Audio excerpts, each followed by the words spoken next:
Hi everybody, I'm Mack Turner with the Save Acworth History Group. Today we're out here with a couple of cohorts, Betsy Lewis and Becca Keenel, and we're going to talk a little Acworth history. I know everybody's been quarantined in. We want to talk a little bit about the new and the old. Where we're standing here is the new Depot Park that we were proud to open last June. We hope to get it opened again pretty soon. But in 1907, we know there was a tennis court right here where we're standing. And some of the tennis players were the Autreys, Lemons, McMillans, kind of a who's who of Acworth. In the later years,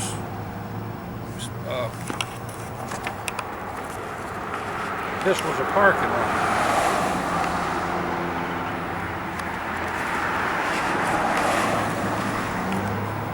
So that's what was here then. What we really want to talk about today is what's behind me. This highway and this beautiful strip mall here, which they wasn't always there. This highway, I guess is about as early as they started having cars, was the old 41 highway. And this was the main route from the north to the south. If you came out of New York or anywhere going to Miami, you came right down this road.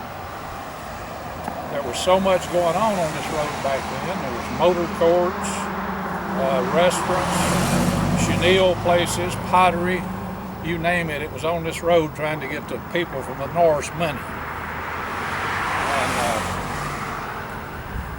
And anyway, this was really a thriving highway.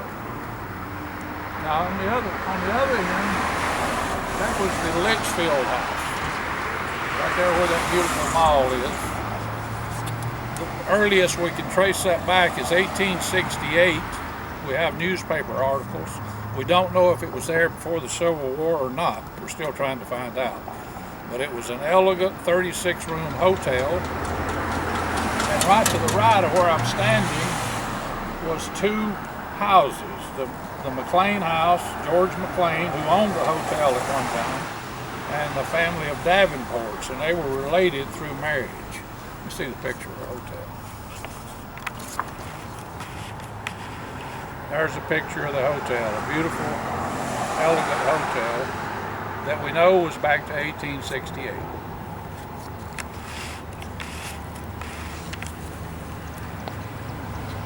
Around 1950, a lot of stuff started to change in this area, and it was the beginning of the end at that time for this road a little bit and the hotel. Traffic dried up because in 1950, around that window, Lake Altoona was built. The new 41 highway was built. Highway 92 was routed over what we know today as the Little Down, and everything started to move to 41 highway, or as we call it, the 4-lane Cobb Parkway. That had a direct effect on this road. And it kind of became from basically the interstate of the old days to this local traffic. And what I know about this road from talking to Nancy Maxwell, whose family moved here in 1911, she said her mother said this road was paved in 1928. And as a little girl, Nancy said she used to roller skate on this road. She said if it wasn't seasonal, there wasn't a lot of traffic on it. So, and I know from talking to Toad Kennedy, here's what the hotel looked like in probably the late 40s, early 50s. They built I guess it was after the road was moved, they built a cafe on the front of it to try to save it, I guess.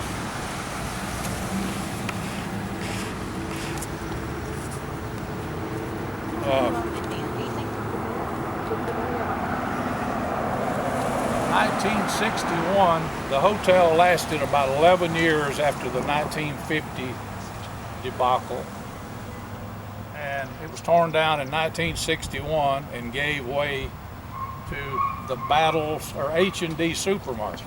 The H&D Supermarket was located before the hotel was torn down. If you're looking where Lacey's is today, that's the old H&D Supermarket building.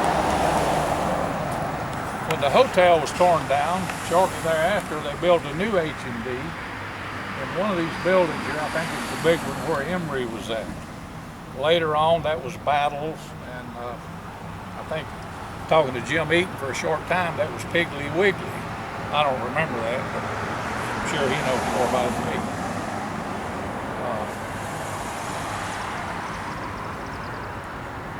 In 1974, Ronald and Emma Jean Eaton moved their business up here and built Eaton's department store on the lower end, on the south end of what was then H&D or Battle Supermarket.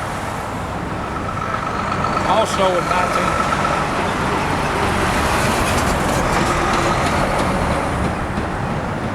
in 1974, Lacey's moved off the main street to the location where they're at now. So anyway, that's a little bit about this area. I hope that helped everybody. And we're going to be doing some more of these around.